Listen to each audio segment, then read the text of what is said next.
Okay, so it is 12:01 and we're going to get going. So, good afternoon and welcome to the fourth and final webinar in the series, Empowering Voting and Democracy.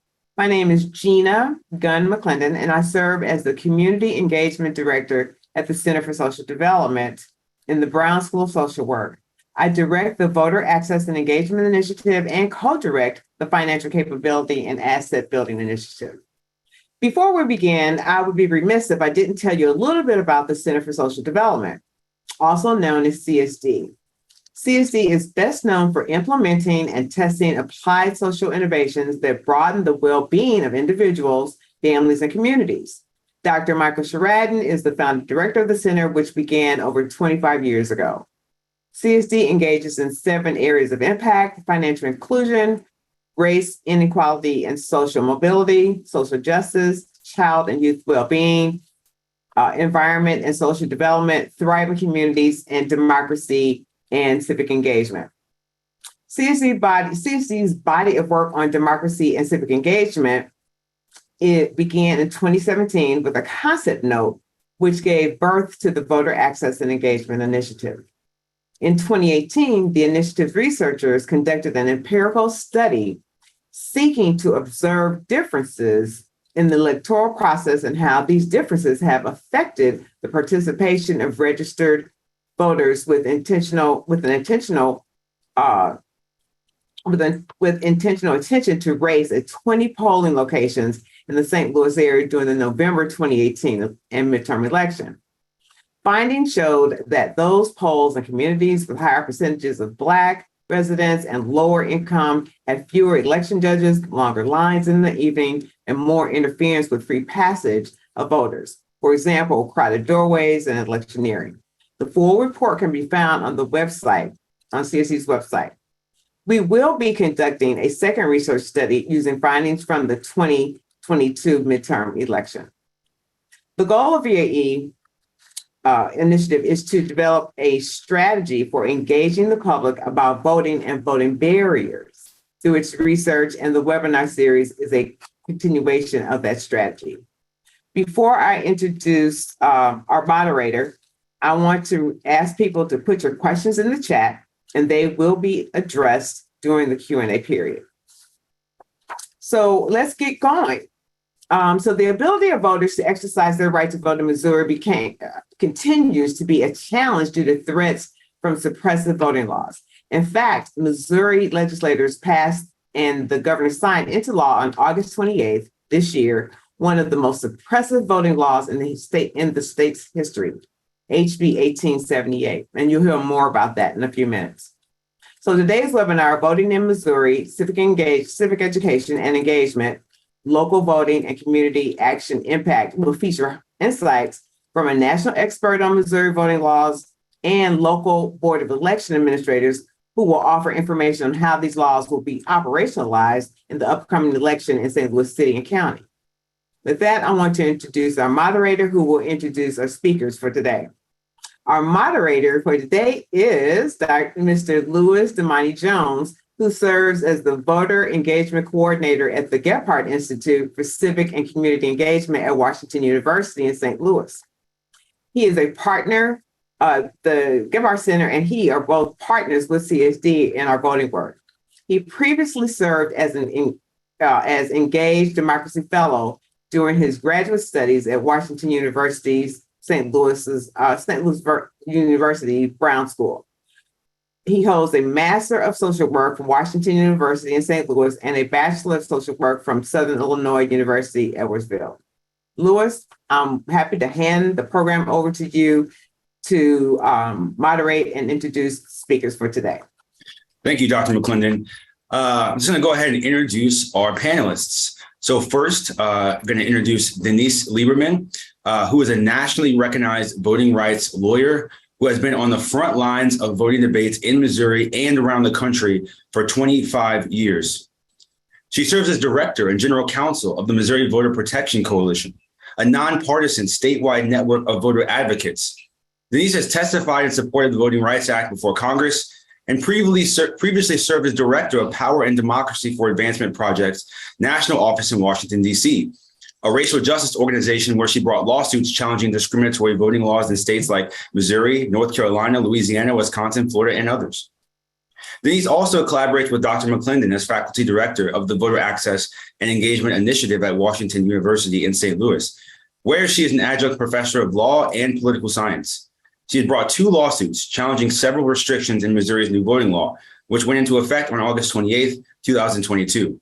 In her role with the Missouri Voter Protection Coalition, Denise coordinates statewide nonpartisan election protection efforts in Missouri. Ms. Lieberman would discuss the new voting rights law that passed and was signed by the governor on August 28th. She'll also discuss pending lawsuits and the work of Missouri Voter Protection Coalition. We also have with us D. Benjamin Borgmeyer, who is a Democratic director of the Board of Election Commissioners for the city of St. Louis, former public defender, and associate at Rosenblum, Schwartz, and Fry, as well as a lifelong St. Louis resident. We also have with us Eric Fay, who is a lifelong St. Louisan and has been serving as the director of elections in St. Louis County since 2015. Eric received a BA in political science from Webster University and an MPPA, Master's in Public Policy Administration, from the University of Missouri, St. Louis. Eric's professional life has been devoted to public service, with work in various roles in the field of election administration since 2004. Eric currently serves on the executive board of the Missouri Association of County Clerks and Election Authorities and the International Association of Government Officials. In 2021, Eric began co-hosting an election administration-focused podcast called High Turnout, Wide Margins. In his free time, Eric enjoys spending time with his wife and 2 children.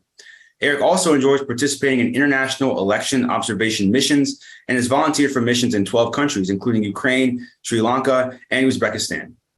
Both Ben and Eric will discuss how their respective counties intend to operationalize the new voting laws relevant to their jurisdictions in ways that they may need to pivot should the lawsuits win before the November election or the March 2023 elections. With that, with those introductions, Denise, you're free to take it away. Thank you so much, Lewis. Thank you so much, Dr. McClendon. It's great to be back here at the Voter Access and Engagement Initiative. Thank you for having me here today. I'm here to talk about Missouri's new voting law, which is known as House Bill 1878. That was the legislation that passed in the final 24 hours of the Missouri legislative session this year, and was signed by Governor Mike Parson and went into effect about a month ago on August 28th. I've got some slides I'm going to share. Hang on a second.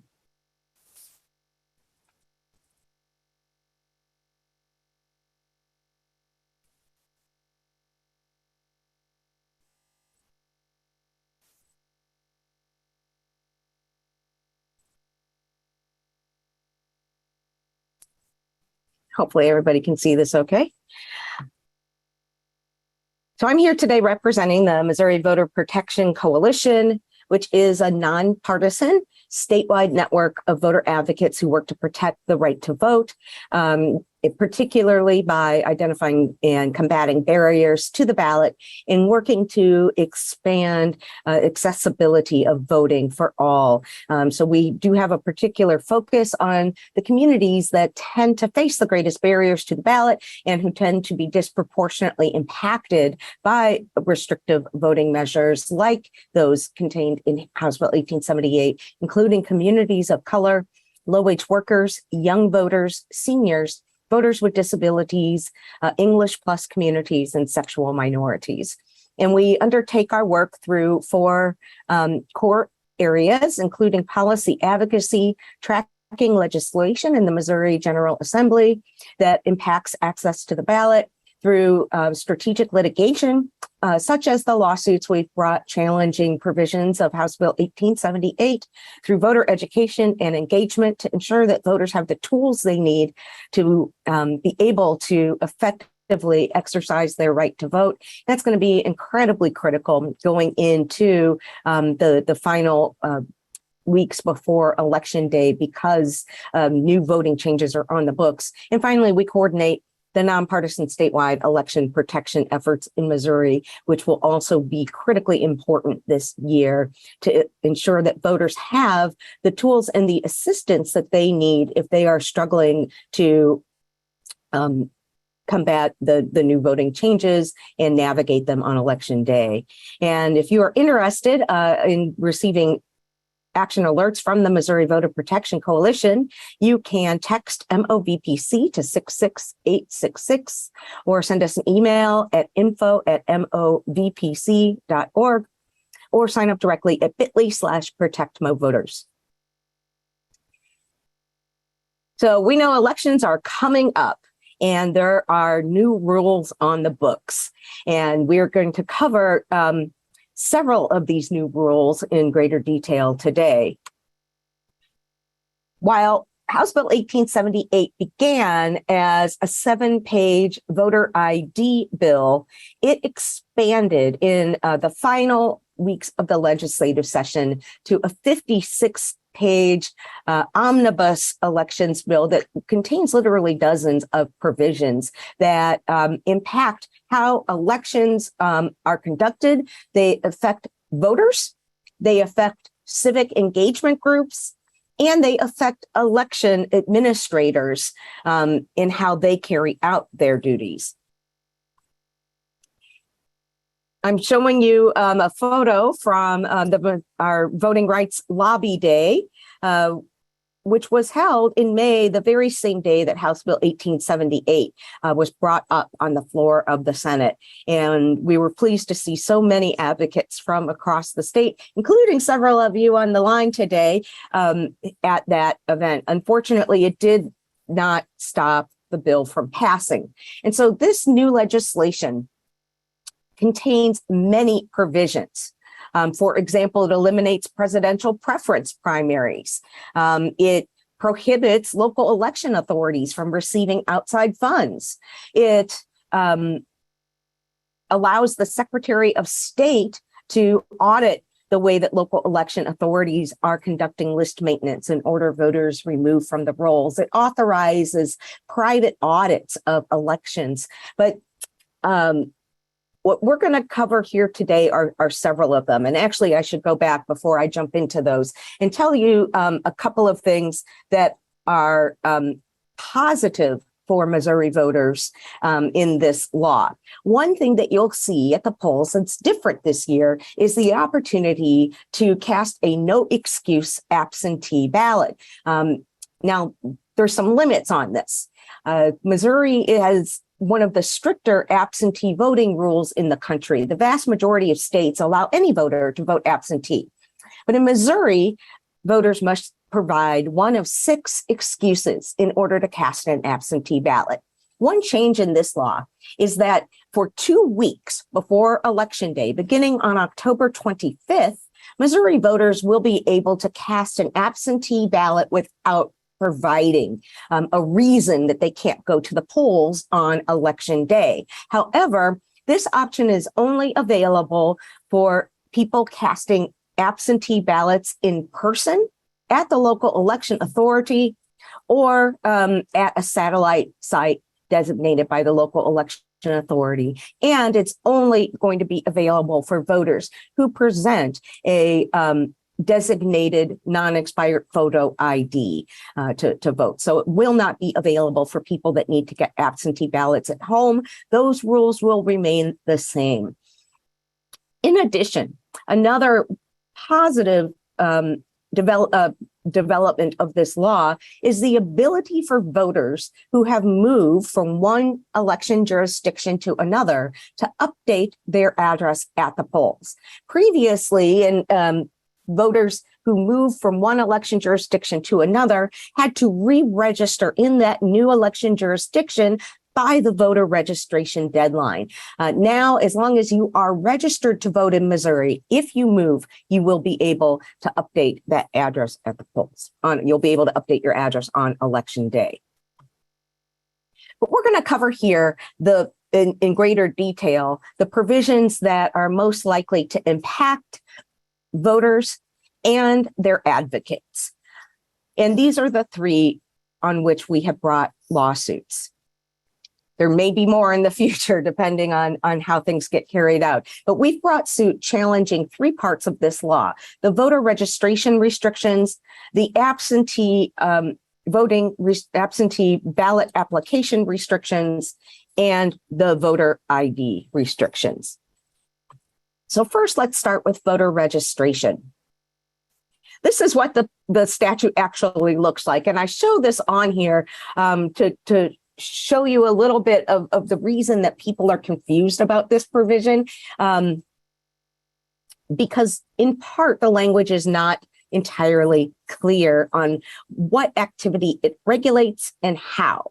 But here's in short what it does and the pieces we've challenged in court. First, there is a compensation ban.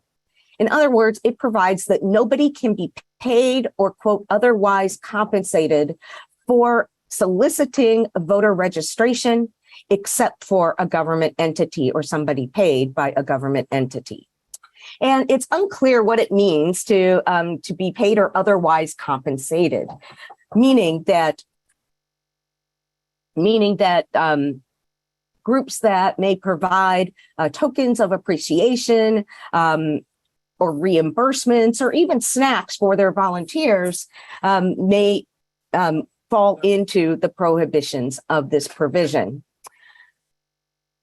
Second, it includes what we're calling the unpaid solicitor registration requirement.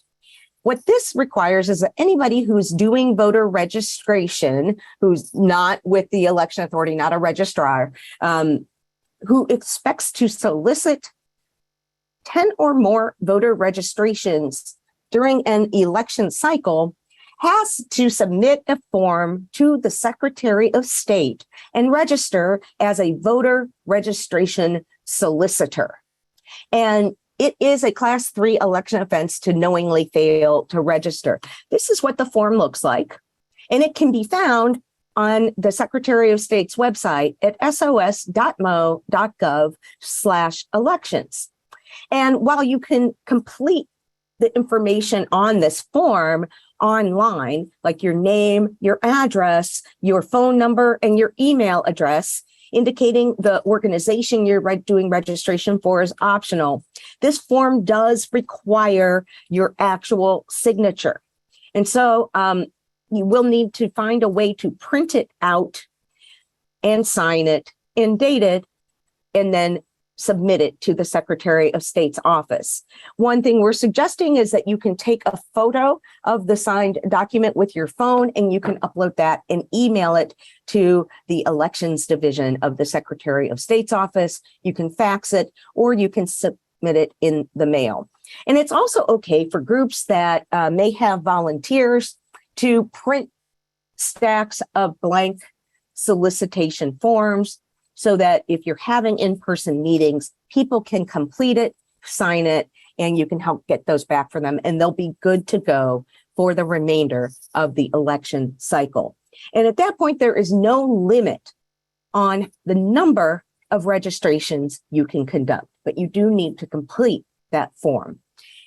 Finally, people who are voter registration solicitors must be registered voters in Missouri and be over the age of 18. And this expansion of the people that need to register as voter registration solicitors puts a damper on the ability of some people to participate in voter registration. And so think about high school students that may not be 18 that like to help on the voter registration drives at their high schools will not be able to do so if they are not registered to vote. Out-of-state college students who may continue to be registered in their state of origin, but may want to participate on campus voter registration drives. The Gephardt Institute on Washington University's campus, for example, does quite a bit of civic engagement activity. And it's a wonderful way for students, even out-of-state students, to be able to contribute to their local community and help others get registered to vote. They will not be able to do so if they are not registered in Missouri. And finally, think about folks that may not be eligible to register to vote. For example, people on probation and parole. And sometimes these folks can be very effective messengers of civic engagement. One of the witnesses in our lawsuit for example, is a woman named Michelle Smith. She is the Civic Engagement Director. Her job is civic engagement. She's the Civic Engagement Director of Missourians to Abolish the Death Penalty. And she travels the state encouraging people to get involved in their communities, to register to vote. And in fact, she uplifts her status as someone who is ineligible to vote because she is on parole as a powerful reason that the people she's speaking with should get involved. She talks about how she feels being unable to have her voice heard. She goes into communities, much like the community she grew up in poor communities and communities of color, where there are many people disproportionately impacted by the criminal justice system, like herself, and talk to them about why it is so important to vote and why they shouldn't feel disenchanted with the process, that they should make their voices heard. And she will no longer be able to do voter registration. We have argued that these provisions violate the freedom of speech of civic engagement organizations who work to encourage civic engagement and voter registration. Because solicitation of voter registration is not defined in the law, the state has suggested that we look at the dictionary, which indicates that it means to encourage. And so groups that are out there encouraging voter registration, encouraging people to participate in voting, could find themselves on the wrong side of this law. And it's particularly onerous as a free speech issue because it's perfectly legal for me to discourage you from registering to vote. But if I'm encouraging you to register to vote, I might be subject to these restrictions. Similarly, we have challenged the restrictions on absentee ballot applications on the same arguments. And this one is pretty severe. This part of House Bill 1878 makes it a felony. It's a Class 1 election offense for anybody to solicit a voter into obtaining an absentee ballot application. Now, that's worded a little strangely, and unfortunately, we didn't get to choose how the language of the statute was drafted. And that's partly why this is also so vague and confusing. It's unclear what constitutes soliciting a voter into obtaining an absentee ballot application. But again, the state has argued that we should rely on the dictionary definition, which includes encouraging someone to get an absentee ballot application. And so again, it is now illegal for me to encourage my elderly neighbor who may not be able to make it to the polls and say, I think you should get an absentee ballot application so that you can get your ballot at home. It would not be illegal for me to say, I think you should not get an absentee ballot application. And so this has really put a damper on the ability of civic engagement organizations to promote the value of absentee voting. And this is something that many Missourians have really come to appreciate, especially since the pandemic, when the numbers of people who voted by absentee went up fourfold in the state. And we, of course, know who are these people that need to get absentee ballot applications, right? It's people who already are underserved, underheard, may already have greater barriers to the ballot, may have fewer resources to navigate the process of getting an absentee ballot application. So think about the people that can't make it to the polls on election day, people who are homebound, our seniors, people with chronic health conditions, people with disabilities, that single mom working 2 or 3 jobs to put food on the table. These are the very communities that need access to the absentee voting process, and the very communities that many civic engagement organizations work to ensure have access to this process, and they will no longer be able to provide absentee ballot applications. Again, not ballots, just the blank application. This is an application that is readily available on the internet.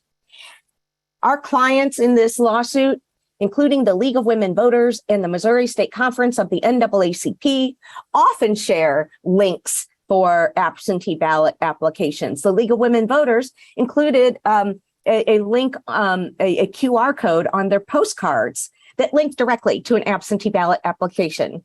They had to eliminate those postcards. The League of Women Voters also historically has kept copies of absentee ballot applications for a number of different counties in its office headquarters. They have now had to throw those away. One of the witnesses in our lawsuit is a group called Women's Voices Race for Social Justice, and they had to suspend all of their voter registration mailings and activities this year, and throw out all of the materials that they had already purchased for that purpose. And so that's why we brought suit. The Missouri Voter Protection Coalition, the ACLU of Missouri, and Campaign Legal Center, which is a national voting rights organization, brought suit on behalf of the League of Women Voters and the NAACP, challenging both the registration and the absentee ballot provisions as violating free speech. In fact, these provisions mirror similar provisions that we've seen introduced around the country in the wake of the 2020 election cycle. And so the measures in House Bill 1878 really do mirror much of the model legislation we've seen introduced and passed in states like Georgia and Texas and Arizona and Florida and North Carolina. Tennessee has similar restrictions to this. Missouri's are the strictest in the nation, and potentially end up censoring an enormous range of critically important political speech about civic engagement and the value of being registered to vote and how to do so. We were in court. We have sought a preliminary injunction to block the voter registration and absentee voting provisions prior to the election. We were in court on that last week. Last Friday, we had our court date where we made the arguments to the judge. This case is pending in Cole County Circuit Court before Judge John Beadham. And we are slated to submit our proposed findings of fact and conclusions of law this week. And we expect a fairly swift response from the court on whether it will issue a preliminary injunction. In the meantime, you can still do voter registration. This is critically important right now. We are heading into the final 2 weeks before the voter registration deadline of October 12th. Just make sure that you are not getting compensated or you are not compensating or even reimbursing others. Please make sure you have registered with the Secretary of State's office as a voter registration solicitor, that you've signed the form, and that you are a Missouri registered voter.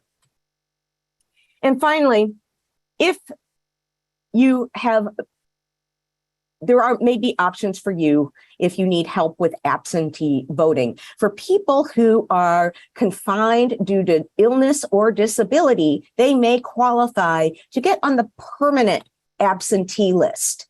This is a list that you would apply for with your local election authority.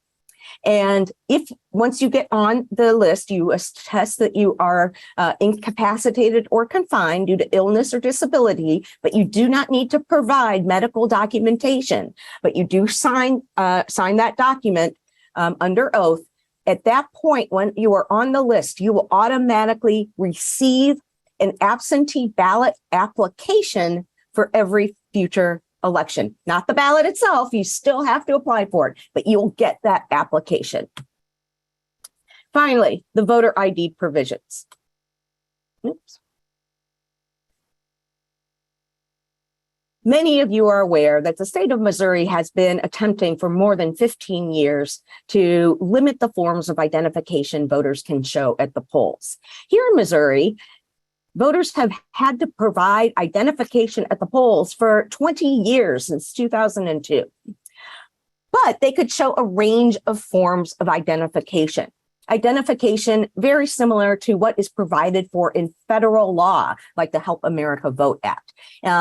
This new measure, House Bill 1878, eliminates things like a voter ID card issued by the local election authority verifying that you're a registered voter.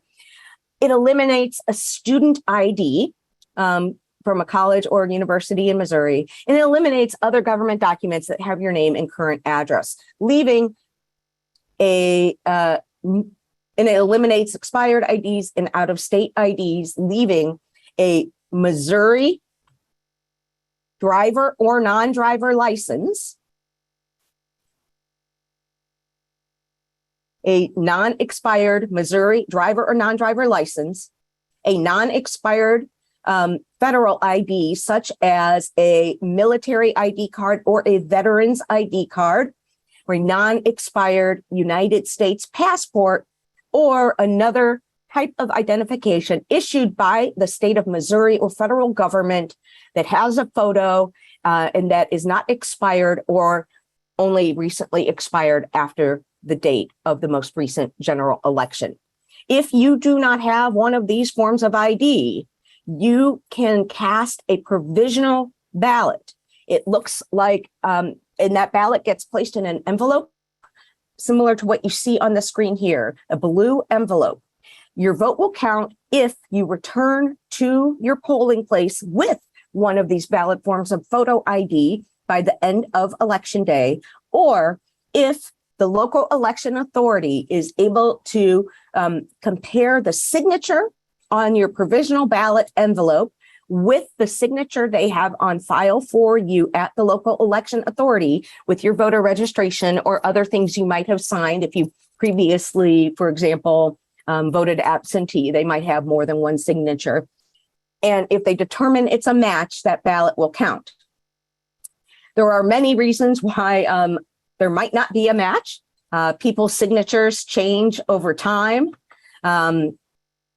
People may develop mobility impairments.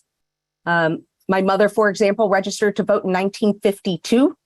She now has a hand tremor and she's 91 and cannot duplicate her signature. Fortunately, we have her on the permanent absentee list now in St. Louis County. But it may not also match if, for example, you registered to vote online and used your finger or a stylus to sign your name, and you're signing this document with an ink pen. In addition, if you end up casting a provisional ballot, please make sure you have completed all the information. You need to complete your name, your address, your last four of your social. If you have it, even though that is already information that the election authority has on file for you, you still need to recomplete it on this form. You need to sign the form, and the form also needs to be signed by 2 additional poll workers, one from each major political party, or the ballot will not be counted. We've brought suit challenging this provision, which the Missouri Supreme Court has previously concluded violates Missourians' right to vote, in part because it can be difficult, if not impossible, for some voters to get a Missouri issued photo ID because of the challenges getting to a motor vehicle office. That is the only place you can get a state ID in Missouri. Many are not open evenings or weekends. Many are not located on public transportation routes. And so for second shift, for those shift workers, for people who don't have access to transportation, for people with disabilities, even accessing a DMV can be difficult. Not every county in Missouri even has a DMV office.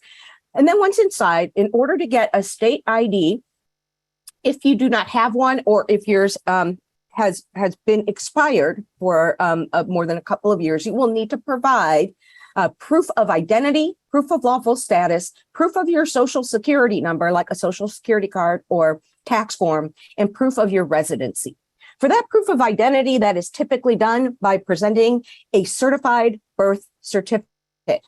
And that can be difficult to get if you perhaps were not born in the state of Missouri. You'll have to obtain that from another state.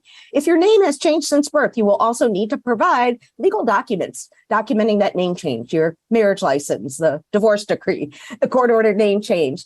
And if there are underlying errors on those documents, there may be misspellings. We know that particularly for elderly communities and communities of color, they are far more likely to have typos, errors, or omissions on those underlying documents and have difficulty getting them. Now, the state will provide one form of ID at no cost, but just once. And so for communities that are marginalized, unhoused communities, people coming out of incarceration, people in shelters,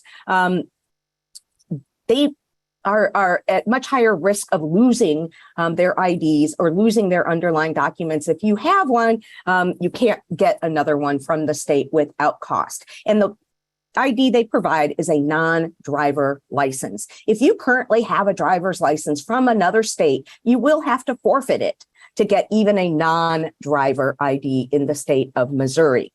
The Secretary of State's office will also assist you in getting some of those underlying documents, but they cannot help you navigate the process if there are underlying errors or if those documents don't exist. We know, for example, for African-American senior citizens born in the South, very likely they were not born in a hospital. They were more likely born at home and maybe had that information in the Bible, and bringing your Bible to the DMV is not going to work. And so that is why we brought this suit, because there are actually a lot of people in Missouri who are impacted by this. About 10% of the population doesn't have a non-expired state ID. And in Missouri, about 6% or so of 5 to 6% of registered voters don't have a non-expired Missouri ID. And you can see the figures here. This is from a matching analysis that the Secretary of State conducted. They compared the list of registered voters against the list of people who had DMV IDs in the state of Missouri, and found, as you can see here, over 270,000 people that would not have compliant ID. Now, maybe some of those folks have a non-expired passport or military ID, but many of them may not. And think about people whose IDs, you may not have thought about people whose IDs may not match their name or their appearance.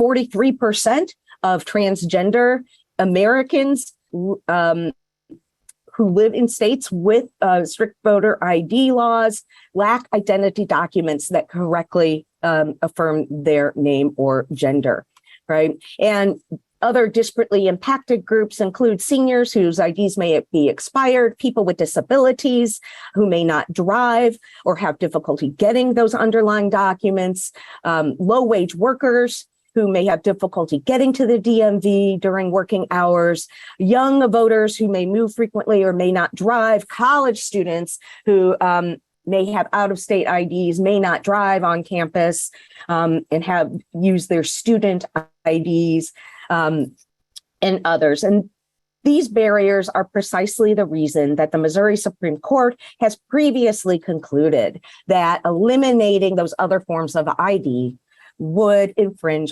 on the right to vote for Missouri voters who are unable to get those underlying documents or are severely burdened by the hurdles of doing them. It's not that people can't ultimately, in some cases, get an ID, but this law creates substantial burdens for people who fall into some of those categories.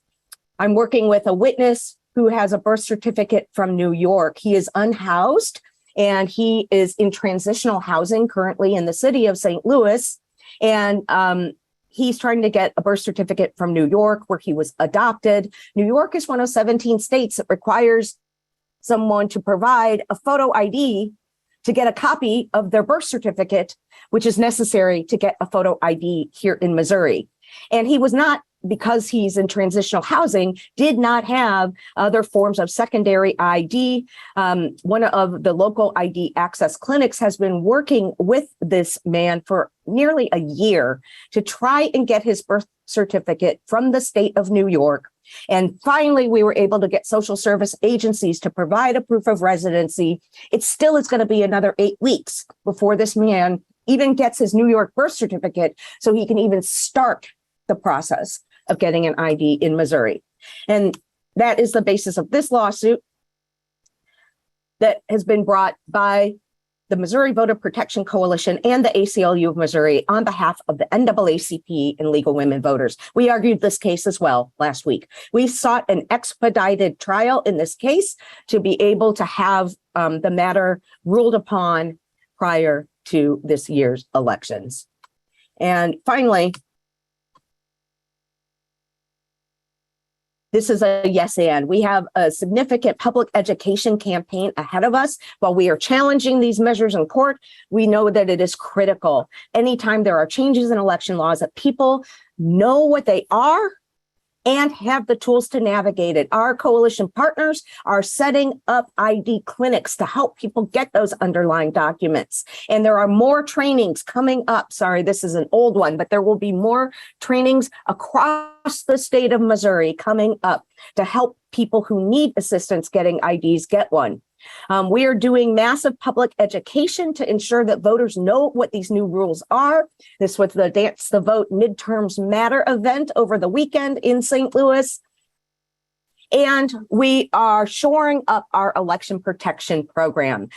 This is a nonpartisan effort to provide assistance to voters who need it on election day.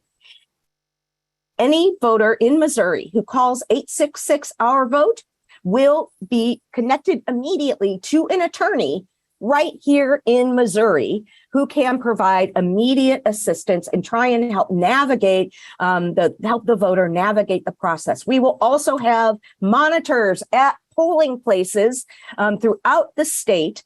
This is a wonderful volunteer opportunity, and we will particularly want to make sure that we have poll monitors on college campuses where students may be confused about not being able to use their student ID anymore. When we have monitors at polling places and attorneys on the line, we can talk to the voter immediately and help them navigate the issue, help them resolve the dispute so that they don't have to leave their polling place without casting a ballot. So please consider signing up.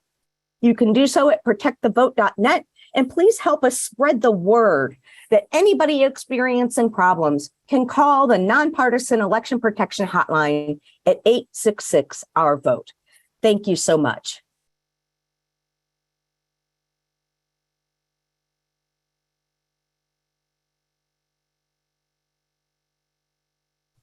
Denise, thank you so much for that presentation and telling us a little bit about HB 1878 and the work that you're doing.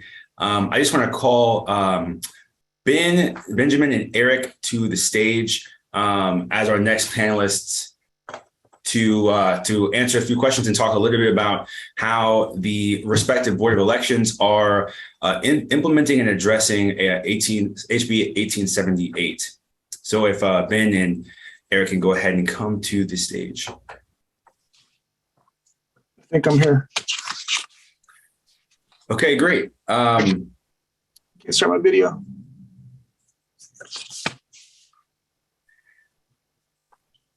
And Ben and Eric, do you have any comments that you want to start off with, sharing a little bit about the work that you all are doing at the Board of Elections? Sure, I can actually start. So my name is Ben Borgmeyer. I'm Democratic Director at the St. Louis City Election Board. We had an election, I think it was 2 weeks ago. Everything's been kind of a blur lately, but there was an election for a primary for the President Board of Aldermen. So we actually did have an election under House Bill 1878. So we did conduct, as Denise kind of mentioned, there the 2 weeks of absentee voting. We had satellite locations where people were voting. And then we also did, the election was conducted under the ID rules. So as far as provisional balloting, things like that, we've done that at the election board. it was kind of a low turnout election, so there wasn't a huge raft of provisional ballots. I think we had around 41 total. Of those 41, I believe only one was rejected for failure to have a signature match. But I will just say, we've already had an election under House Bill 1878. You can kind of anticipate, with the low turnout, I think it was like a 7% turnout, 41 provisional ballots. Hopefully we have a larger turnout in August. So you can kind of see the magnification of the provisional balloting, and our plan is to be ready for it. We're also trying to educate voters as far as photo ID. We put out a press release, I think it was on Monday, about what our voting plan is as far as the voting locations, vote centers, and absentee centers was put out on Monday. And hopefully by the end of the week, we'll have some educational material that we'll put on social media and that we'll have available at the office here. If any groups need that to provide to anyone, we'd be willing to help with that. Ben, thank you so much for that. Eric, did you have any opening comments that you wanted to give, introducing your work at the Board of Elections, or any other comments? Well, it's tough to follow Denise. What can I add to that? I would just say, at the end, Denise made a plug for people to volunteer for voter protection, and that's certainly an important role. But I will make not a counter plug, but a plug for people to actually sign up and be election judges, be poll workers, work in the polling place. Because if we have a sufficient number of election judges and highly qualified election judges, then the election protection folks outside won't be as busy on election day running down issues. So I always encourage people, if they have any interest, we always need more poll workers, please sign up. But other than that, I'm happy to take questions, look forward to whatever questions people have, and we'll go from there. Fantastic. And thank you both for being here. I'm honored to be with you all on this panel. A quick opening question for both of you, Ben and Eric. How, and Ben, I know you just kind of, Benjamin, I know you just kind of alluded to this, but how are the St. Louis City and County Board of Elections respectively communicating their implementation of HB 1878 to the public? And how is it also communicating the changes that are brought by this legislation on the voting process? Eric, I can go. It's so far prior to the September election, we did send a kind of a 4-panel brochure to voters that had information about polling places, but then also information about the voter ID laws. We've been trying to have a consistent presence on social media to get that out there.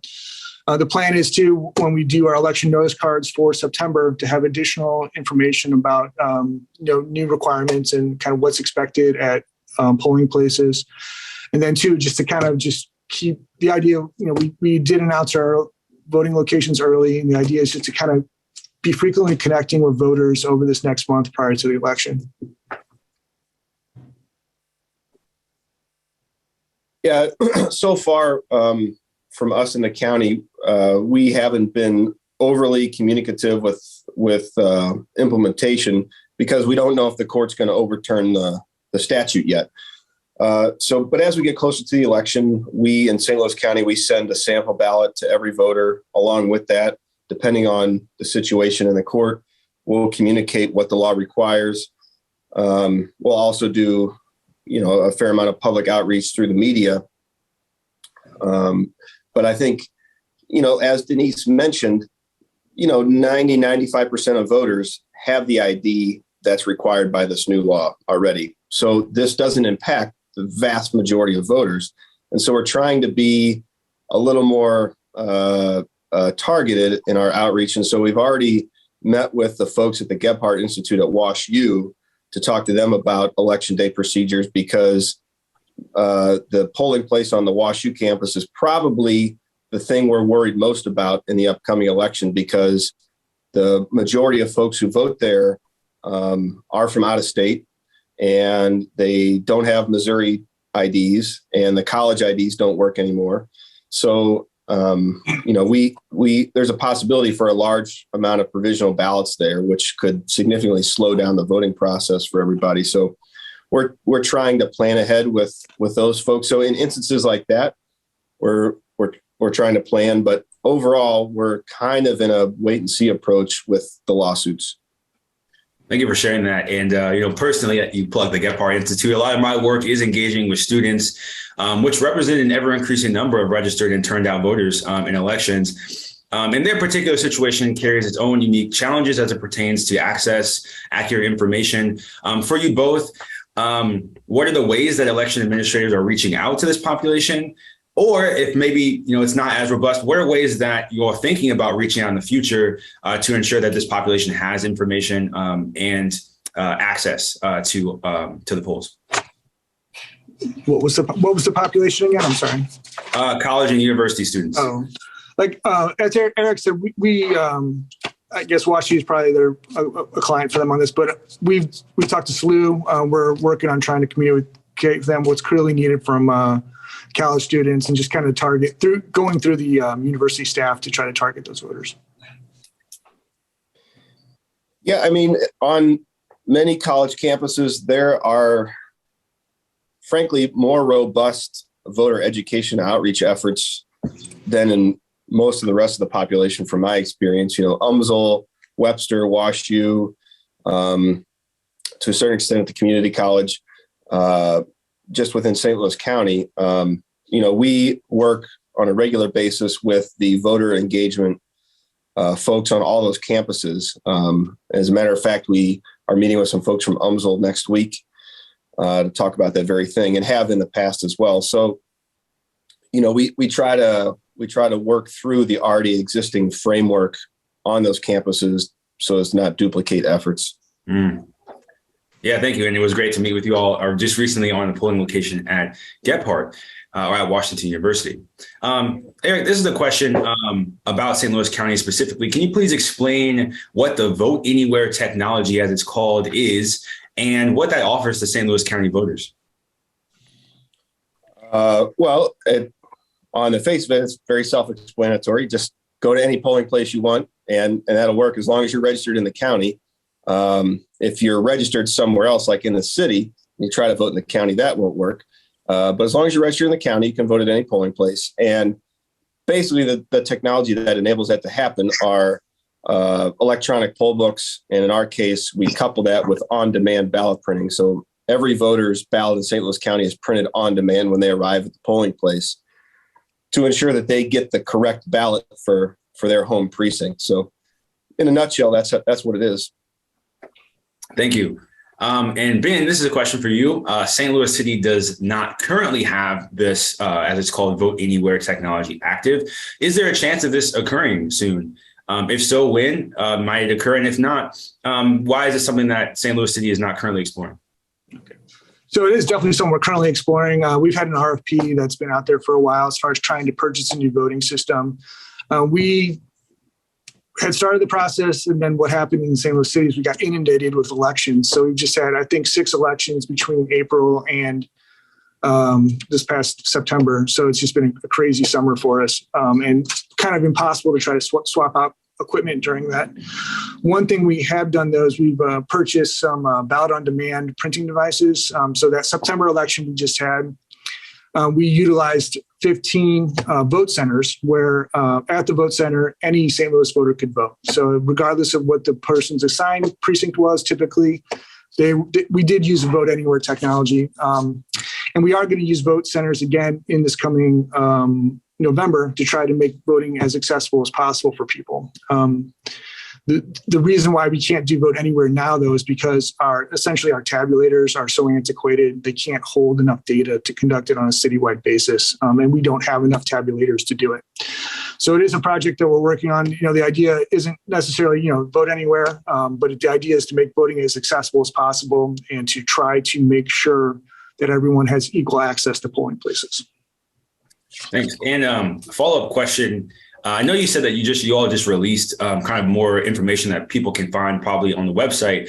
Can you just tell us how many polling locations exist in the city, and how does the city determine the process or determine where these are located in the number of these polling locations?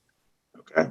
So for November, there will be 75 election day polling places. Of those 75 polling places, 12 will be vote centers. And so those are the idea behind the vote center is to spread them out geographically, north and south and central, and to give, to increase voter options. The example I give is I live down in the south side of St. Louis. My normal precinct's Ward 1. Lately I live here, but my office is in North Tucker. It is directly across from the central library. So on election day, rather than driving back down to my normal polling place, which is Warner School, I just walk 2 blocks to to the central library here and vote. So it's to give people more options to vote. And I think and so as far as the idea, that's how those 12 vote centers were situated. As far as the precinct, and then also too, everyone's going to have an assigned precinct as well. And so how precincts are assigned is basically based on what person's ward and precinct, and as far as the political lines and how those are aligned. So that's how that is decided. Thank you. Can you, for both of you on the panel, can you please explain the absentee voting process in the state of Missouri, some important dates for that, and how absentee voting has changed, obviously with the no excuse in-person absentee voting, in light of House Bill 1878? Eric, go ahead. Sure. Well, absentee voting started yesterday in Missouri for the November general election. Folks can do that by mail or in person. At this point, you need to provide an excuse, whether you come in person or you request the ballot by mail. The only change this year is that starting 2 weeks before the election, 2 Tuesdays before the election, people can vote in person without an excuse. So it's no excuse absentee voting. Under the new law, they must provide a photo ID, one of those that Denise outlined in her presentation. So that's the long and short of it. We in St. Louis County, and I think in the city as well, as it gets closer to the election, in our case, it'll start on, I think, the 27th of October. We open up a number of satellite absentee voting locations for people to go vote in person. And those have been popular in the past. We anticipate they will be again this election. So we encourage people for sure, if at this point, if they think they might be out of town or they might have some disability or sickness that prevents them from going to the polling place, to request a ballot now. And within that 2-week period before the election, if you just want to get out of the way, highly encourage people to do that. It helped us quite a bit. In 2020, we had almost 45% of the people in that November election vote prior to Election Day, which made Election Day almost a non-event. So that was a significant help, and so I'm a big fan of it. I agree, Tarek. I'm a huge fan of it as well. In November of 20, I think there's something like 47,000 people in the city voted in person absentee, and that as far as reducing the stress on Election Day, I mean, it's a lifesaver. We did do satellite locations for other elections other than the November 20 election, but had kind of limited turnout. So, we're really trying to stress to people. We do have 3 no excuse absentee polling places for this coming November election. They're going to be Schlafly Library, Julia Davis Library, and Booter Library. And we're really hoping people come out to use those just for the fact it's so much easier on the voter and on us if the voter plans their vote and utilizes those absentee centers. Quick question. How do you all determine those satellite locations, in your planning process as you all are rolling this out? How are those satellite locations for no excuse in-person absentee voting selected? With us, libraries are great partners in voting in the city of St. Louis. They, for the most part, have accessible, facilities. The staff is trained and knowledgeable. They're also uses polling places on Election Day. So they've been great partners in not only registering voters, getting the word out about voting, but also they've really come through for us when we need them in doing these absentee centers. And so it's a good environment for people to vote. So we choose libraries. All 3 of the locations are libraries. And the situation there is essentially a north location of Julia Davis, which is up on Natural Bridge, Schlafly Library, which is central location, and then Booter Library, which is down in the south. Prior to September, we also used, I think Cronolette Library and Walnut Park Library. Those locations were fairly underutilized. And so we're just trying, and we didn't use Schlafly for that one as well. So we are reinserting Schlafly and just trying to, with the idea of north, central, south, then also with our central location here at the election board being an absentee center as well. Yeah, just polling places in general. The strategy there is begging. Sometimes we get down on our knees. Sometimes we call several times and they please, please, please. So it just depends. In our case, it was our goal to have an absentee satellite location in every county council district. And so we just tried to look for buildings that were located within each council district and that the building owners were willing to have us and preferably wouldn't charge us anything to use because free is the best. So we've got a couple libraries, community college, county rec center. We've got a church down in South County. So it's just a smattering. It's just whatever works and whatever people are willing to let us use. It relies on the goodwill of building owners across the county. Yeah, sounds like a lot of asking happening in that process, and to change direction a bit. There's been contemporary prominent narratives that question the safety and integrity of the electoral process. And I would ask, how do you address the concerns that some populations have regarding the safety of the electoral process? Like safety. I'm sorry, go ahead. I mean, that's been a tough one because there are a minority of folks out there who are just convinced that the election system has been subverted in some way. And it's tough. We have tried hard here in the county to target certain groups of people and have them take tours of our office so we can show them exactly how everything works here.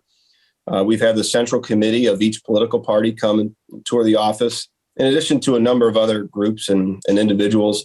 And we encourage that for anybody who calls in or sends an email and they are questioning things or think things are have been undermined. My counterpart director, Rick Stream, myself, will always invite them for a tour.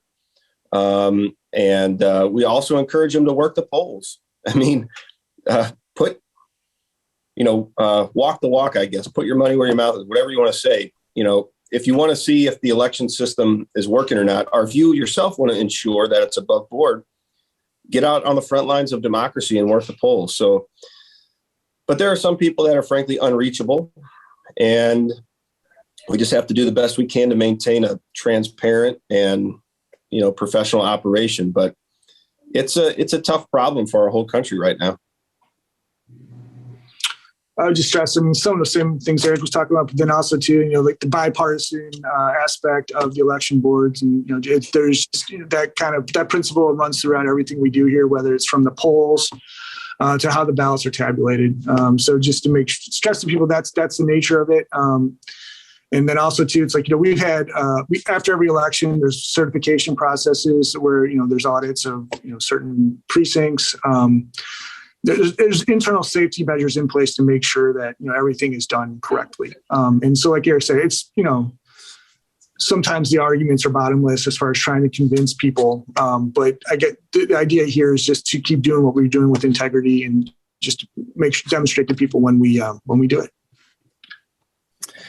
Thank you all. Just one last question before we turn it over to answer some of the audience questions. But what energizes you about the work that you're doing about voting in elections? I'm sure that it's a grind, getting up to like these big moments. What's energizing about the work that you all are doing? I've enjoyed this work since I was in college and I first volunteered to be an election judge. It's rewarding because there's a finished product at the end of it. It's demanding in that, unlike NASA, when they launch a spaceship, if it's a little too windy, they scrub the launch and they move it back. Well, there's no scrubbing the launch in elections. That election day is coming no matter what. And it kind of feels like you're strapped to a rocket and you got no control over what's going to happen, but that's the way it goes. But it does have an end date. And it's always something different. It may seem like to an outsider, like, oh, you do the same thing over and over again. Every day is different and you never know what's going to happen when you walk into this office each day. So that is why I enjoy it. And it's a continual challenge. So I don't know. A lot of election administrators have quit in these last couple of years. And in Missouri, especially in a lot of the rural counties, we've had a large turnover of county clerks and election administrators. So it's not for the faint of heart. And you really, I think, have to be dedicated to this work in order to do it. Or maybe, have a mental illness. I don't know, one of the two, but that's what keeps me going. I will say, so I've heard Eric talk about his origin story a couple of times, how he got into elections and something he's done, his whole life. I come from a different background. I was a practicing lawyer. I came to this 2 years ago. And so when I came to it, it was in the middle of 2020 and the pandemic and, absentee voting and all of that. And I will say, my experience going through that and then coming through the redistricting process and seeing kind of starting all over, to me, the idea, what really has been energizing me lately is kind of planning the future of elections. And I think the city's at a unique place right now because our infrastructure is so old that the city, and also to Eric, a lot of it was catch up with the county. Everything is, they have vote anywhere, they have this, they have that. Well, they're the county, we're the city, right? And so my thought now is it's not so much catch up, but designing elections to meet the needs of city residents. And so that's a unique challenge. We're not like everywhere else. And so that's what has really been energizing me lately, is trying to reach our demographic and trying to make voting as accessible as possible to those people. Thank you all. Just wanted to end with that. What is giving the energy, as I'm sure it's, going into a grind season here. So go ahead and open it up to taking some of the questions. We have about 16 minutes left for Q&A. So go ahead and read some of the questions that we've received. I also want to be sure to plug some resources for people who want to do research on the candidates and issues. They are free to check out Vote 411, which is vote411.org, which is a resource that can help folks with some of that information and research that they can do on their own. And also some resources like the Secretary of State's website to learn more about some of the election details, some of those dates and deadlines you can find at the Secretary of State's website, www.sos.mo.gov/elections. Just wanted to plug those resources. I'm going to go ahead and find some questions that have been dropped in the chat. Thanks, Lewis, and thanks, panelists. I'll jump in while you're looking. Thanks. So I'm not sure if I missed this, but I wanted voters, Eric and Ben, to understand that, when we did our research in 2018, we found issues. And let me just say this too. When we did this research project, the Board of Election Officials in city and county were so cooperative, and they were able to help us do this research. But I think it's important for people to understand other complexities. So, for example, you have to have a Democrat and a Republican in that space when voting is going on, correct? That hasn't changed, right? So if you don't have both those people, then the process stops.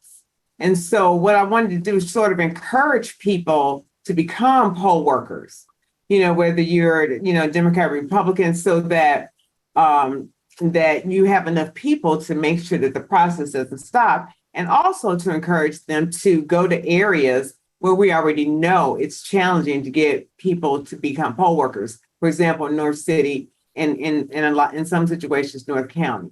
Can either of you guys add any more to what I just said? Eric, Ben, or Denise? Sure, I can. Yeah, the bipartisan part is absolutely necessary. We need poll workers, both Democrats, both Republicans, and then we also need independents as well to work as our technical specialists. In St. Louis, I don't know if anyone out there has been poll worker before. We have over the last 2 years increased what we pay poll workers. So if that was some block to someone as far as making decision to work city rather than county, what we pay is on par now. And so we really value our poll workers.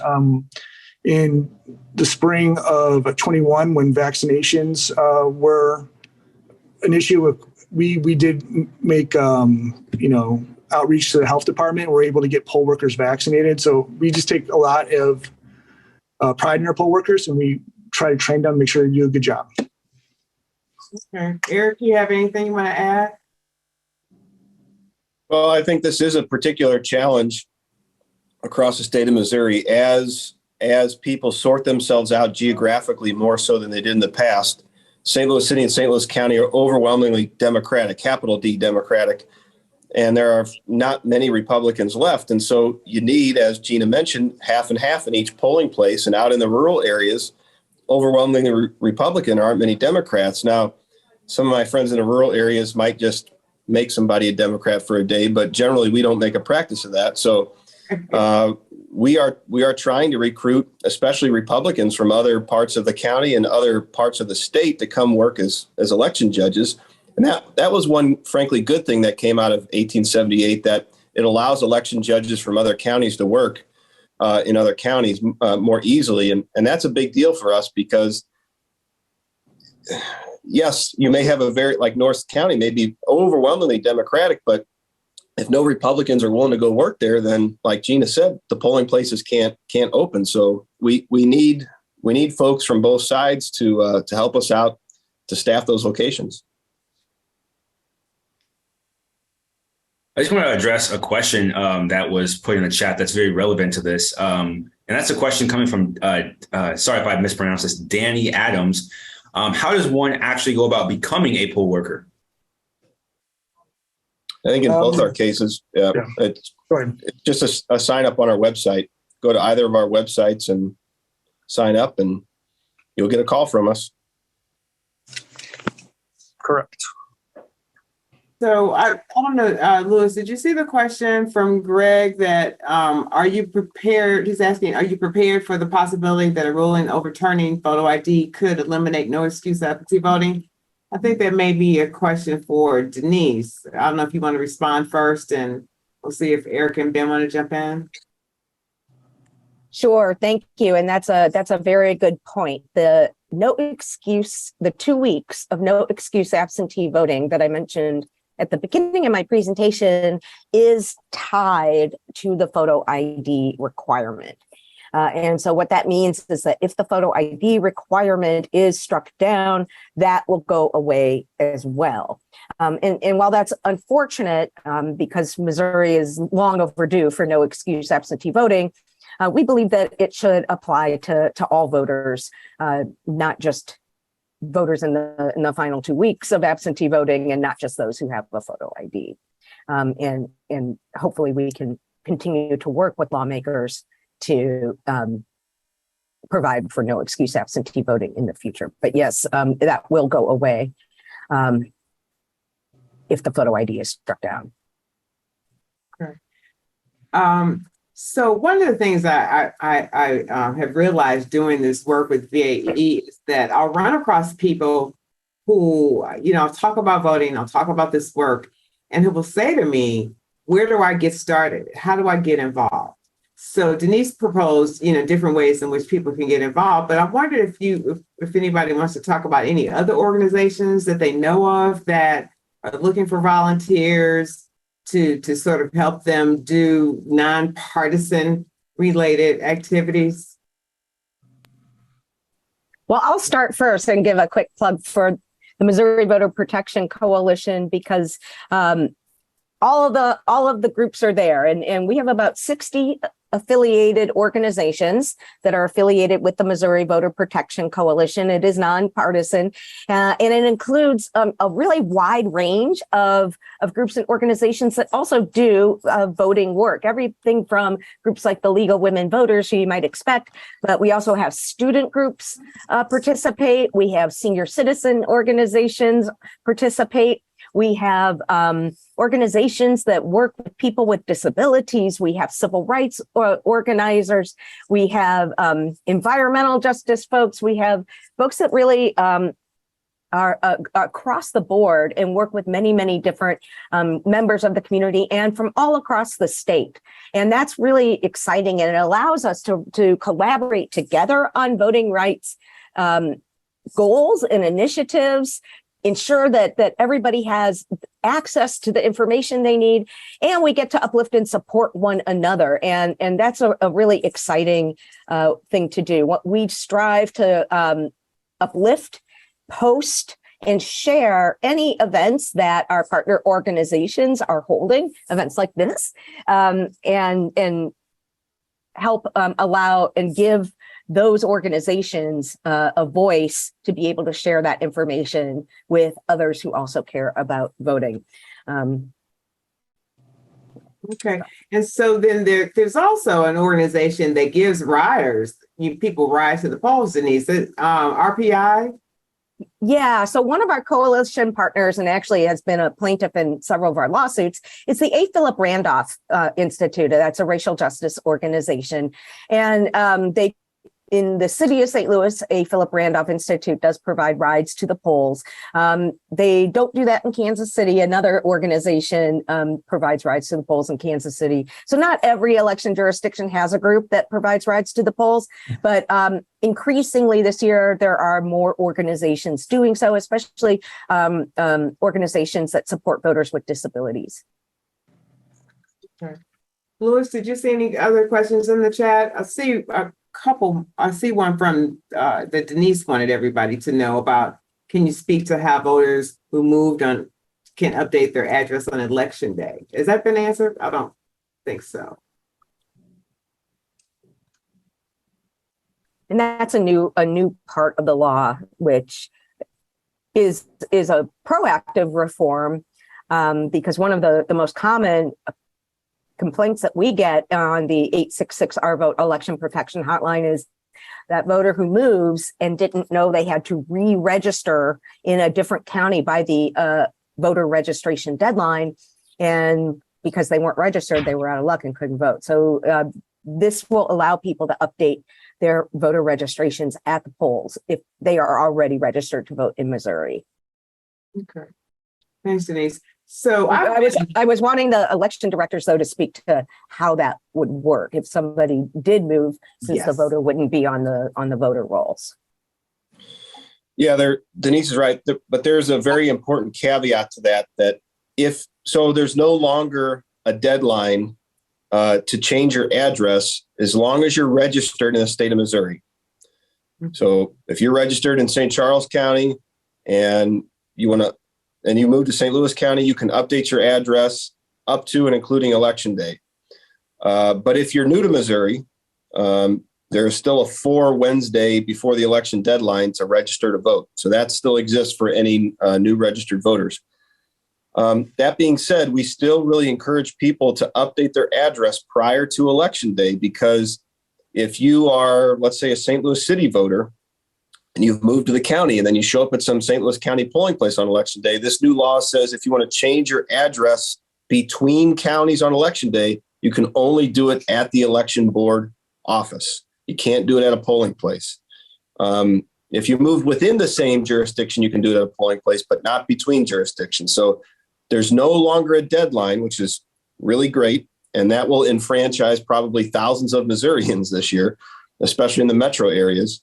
But it is still to everybody's benefit to update it before election day, so you're not caught up in having to go to the election board and deal with that rigmarole on election day. Yeah, I'll just echo what Eric said. And then as far as with September, what our plan was, I don't know if we actually had any voters who came down here who were intrastate voters who needed to update their, get registered here in the city. But we had essentially like a slip of paper for each voter just to give them directions on how to get to the election board. That was the only way we could think to deal with it. And there'll probably be some similar process in November as well. Okay. Louis, anything? Have you seen anything else? I have another thought, but I want to give you a chance to. Dr. McClendon, I have not seen any more questions come through from the audience right now.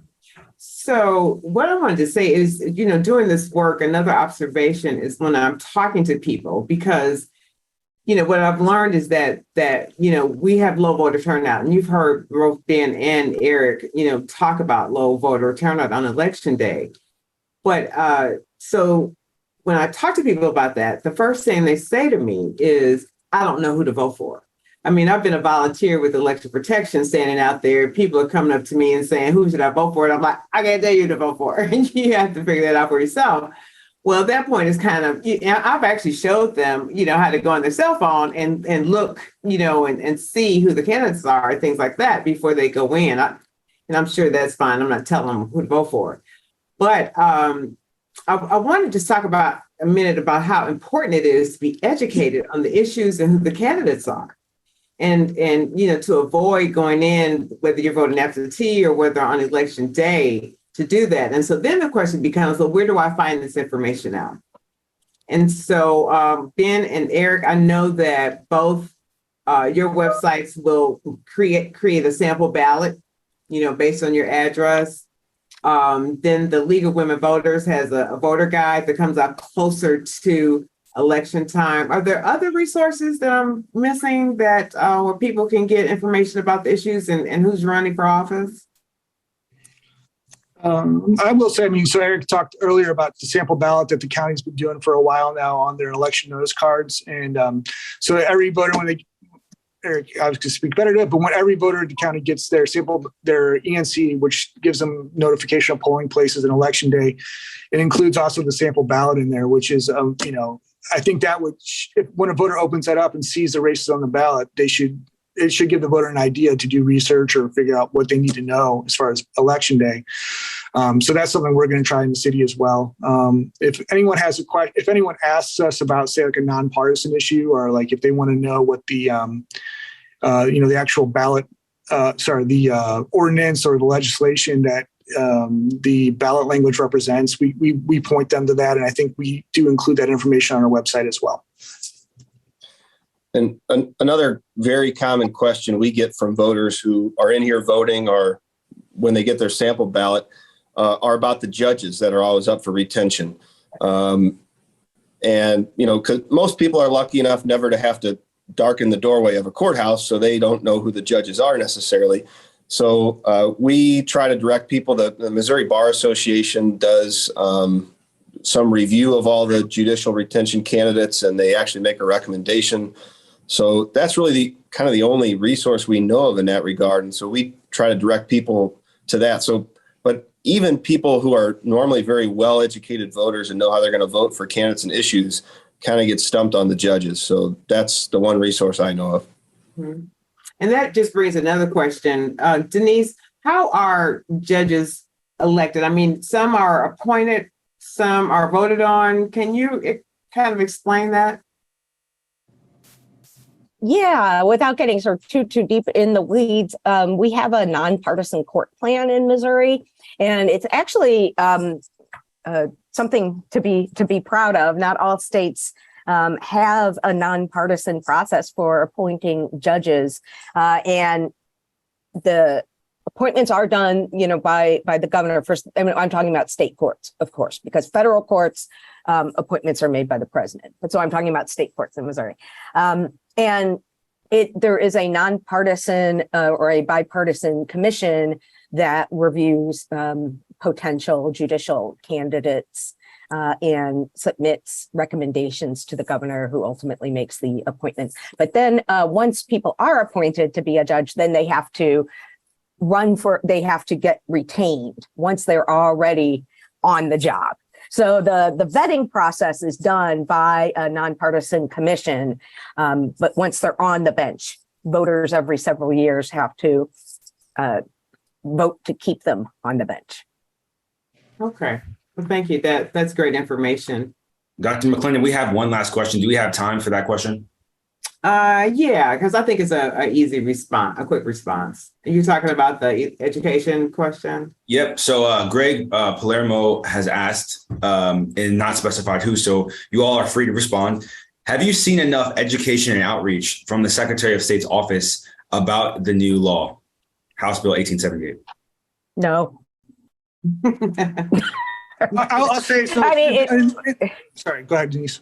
Well, I just want to add one small piece there. One part of the one thing I didn't mention that changes in this law on the voter ID requirements. Not only does it change the ID requirements, but it also eliminated a legal obligation that was in prior law that the Secretary of State had to provide advance notice to voters about the changes and also had a dedicated budget for him to do so. Both of those were eliminated in House Bill 1878. Now, the Secretary of State is going around and doing some education, but that legal mandate and that dedicated budget for that advance notice is no longer there. Okay.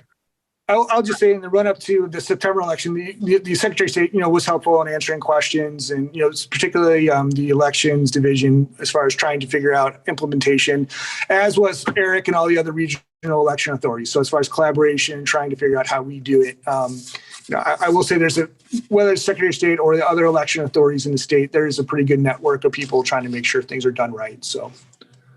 Okay. All right. Well, good. Well, thank you. So we only have a couple minutes left, and so I wanted to do a little closing here. So I want to thank our panelists for their commitment to voting and democracy. I want to give Eric, Ben, a special shout out, as well as their counterparts, because I really want everyone to understand that I have one sole intention, and that is to make sure that voters can exercise their right to vote. And I have to be honest, when I first started this work, I wasn't real sure what to expect from people from the Board of Elections, but I found out quickly that they are just as concerned about making sure that people vote as those of us who are fighting to protect the vote. So I want to keep that in mind, and I really mean that. I'm saying that with a lot of passion because I really appreciate them. Denise, I can't thank you enough. Your work is important to our democracy. I have no idea what we would do in the state of Missouri without you, and I mean that from the bottom of my heart. I need to thank our co-sponsors, but first I want to give a special thanks to Lewis Jones and with the Gephardt Institute for Civic and Community Engagement for partnering with us on this last education program in our webinar series. Other sponsors include Alpha Kappa Alpha Sorority Incorporated, Gamma Omega Chapter, In Every Generation, St. Louis Area Voting Initiative, the St. Louis Area Voter Protection Coalition, the Grand Challenges for Social Work, the League of Women Voters of Metro St. Louis, the Missouri Voter Protection Coalition, and Voting is Social Work. I also wish to thank the CSD team for all they do behind the scenes. Ms. Tanika Spencer, who is our program coordinator, Mr. Chris Leiker, who is our communications manager, Mr. Braden Hintz, who is the audio production support specialist for the Brown School, Ms. Lissa Johnson, who is the director of administration and associate director of CSD, and of course, our founding director, Senate Director, Dr. Michael Schradman. I want to thank the participants for joining us today.